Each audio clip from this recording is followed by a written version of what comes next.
ذالکمُ یہی اللہ ہے، ربکم جو تمہارا رب ہے، لہ الملک بادشاہی اسی کے لیے ہے، سلطنت اسی کے لیے ہے، وہی بادشاہ ہے، والذین تدعون من دونہ، اور وہ لوگ جو تم پکارتے ہو اس کے علاوہ، یعنی اللہ کے علاوہ جن کو تم پکارتے ہو، ما یملکون من قطمیر، ہاں وہ کیا ہے؟ ما یملکون من قطمیر، اللہ فرماتے ہیں وہ قطمیر کے بھی مالک نہیں ہے۔ اور قطمیر کیا ہے؟ کھجور کے گٹھلی کے، کھجور کے دانے کے اندر جو گٹھلی ہے، اور اس گٹھلی پر جو چلکا ہوتا ہے، بھائی جی میں تو سمجھانے واسطے کھجور بھی آن دیں، یہ کھجور ہے ٹھیک ہے، اور اس کے اندر یہ جو چلکا ہے، اس کی اللہ فرماتے ہیں اسے قطمیر کہا جاتا ہے، یہ اس کے بھی مالک نہیں ہے قطمیر۔ اور مثال سمجھیے اللہ نے کھجور کا ذکر کیوں فرمایا ہے، یعنی اللہ سمجھا رہے ہیں کہ یہ جنہیں تم پکارتے ہو قبروں میں پڑے ہوئوں کو، یہ تو اس چلکے کے بھی مالک نہیں ہے۔ اب سمجھیے بات، یہ جو کھجور کا دانہ ہے اس کی مثال قبر کی ہے، یہ قبر ہے، اور یہ جو اس میں گٹھلی ہے یہ میت ہے، لاش ہے جو قبر میں پڑی ہے، اور اس کے اوپر یہ جو چلکا ہے یہ کفن کی ہے۔ یعنی اللہ فرماتے ہیں یہ تو اپنے کفن کے بھی مالک نہیں ہے، یہ میرے اور آپ کے مشکل کشا کیسے بن سکتے ہیں؟ یہ تو اپنے جس کفن میں لپٹے ہوئے ہیں یہ اس کے بھی مالک نہیں ہے، یہ میرے اور آپ کے مشکل کشا کیسے بن سکتے ہیں؟ کیسے سمجھانے گے؟ اللہ سمجھے۔ قطمیر، یہ تین الفاظ قرآن میں آئے، نقیر، فتیل اور قطمیر۔ قطمیر اس چلکے کو کہا جاتا ہے، اور فتیل اس داغے کو کہا جاتا ہے جو اس کے بیچ میں، ہڈی کے بیچ میں جو داغا ہوتا ہے ادھر، اور نقیر اس نقطے کو کہا جاتا ہے، اوپر چھوٹا سا جس طرح بال پین کے ساتھ کسی نے نقطہ لگایا ہو۔ یہ تینوں الفاظ قرآن میں موجود ہیں۔ اللہ فرماتے ہیں یہ تو قطمیر کے بھی مالک نہیں ہے، یعنی یہ تو اپنے کفن کے بھی مالک نہیں ہے، یہ میرے اور آپ کے مددگار کیسے بن سکتے ہیں؟ یہ میرے اور آپ کے حاجت روا کیسے بن سکتے ہیں؟ سمجھانے کی کوشش، کوئی سمجھے تو قرآن تو ہے ہی ہدایت کی کتاب۔ فرمایا ان تدعوہم، یہ صرف اسی پہ بس نہیں کیا ہے، فرمایا ان تدعوہم، اگر تم انہیں پکارو، لا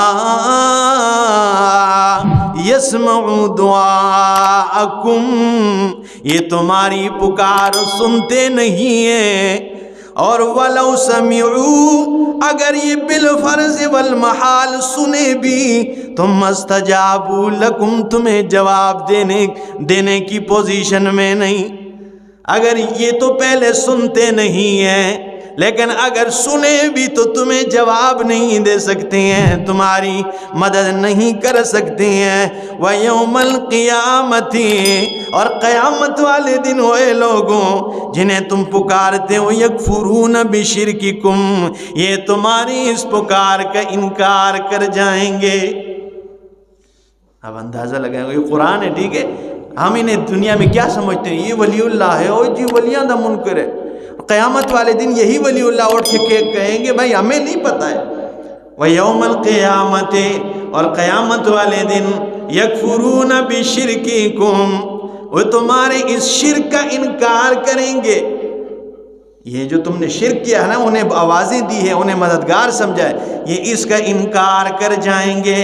وَلَا يُنَبِّئُكَ مِثْلُ خَبِيرٍ، اور اس ذات سے، اس خبردار سے زیادہ تمہیں کون سمجھا سکتا ہے؟ اس سے زیادہ اچھی خبر تمہیں توحید کے متعلق کون دے سکتا ہے؟ یہ قیامت والے دن انکار کریں گے۔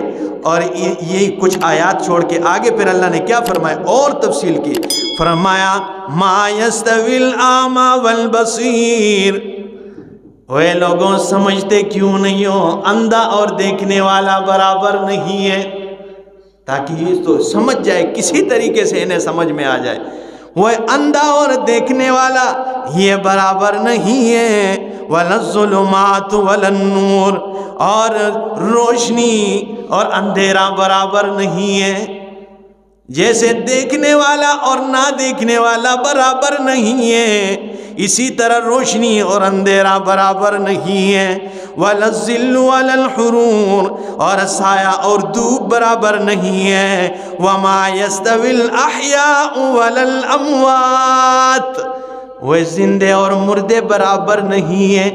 لیکن آج کل کے مولوی اپنے پیٹ کے لیے زندوں کو مردوں کو زندوں کے برابر کرنے کی کوشش میں لگے ہیں۔ بھئی یہ بالکل انہی کی طرح سنتے بھی ہیں، دیکھتے بھی ہیں، اور بعضوں نے تو یہاں تک دیا قبرستان جاؤ تو میت کے سرانے نہ کھڑے ہو، کیونکہ اسے دیکھنے میں دقت ہوتی ہے، یوں دیکھے گا نا تو پھر اس کی گردن میں اور اسے تکلیف ہوگی، اس کے پاؤں کے سیٹ پہ کر تاکہ اسے دیکھنے میں آسانی ہو۔ یہ باتیں مذاق نہیں کر رہا ہوں، خدا کی قسم ہے کتابوں میں لکھی ہے، ٹھیک ہے؟ میت دیکھتا ہے، اور بعضوں نے یہاں تک لکھا ہے کہ بھائی قبرستان جاؤ تو پانچوں کو نیچے رکھا کریں، کیونکہ میت پانچوں میں دیکھتا ہے۔ میں نے کہا کہ یہ ابھی بھی ٹھیک نہیں ہوا ہے، قبر جا کے بھی سدھرا نہیں ہے، ٹھیک ہے؟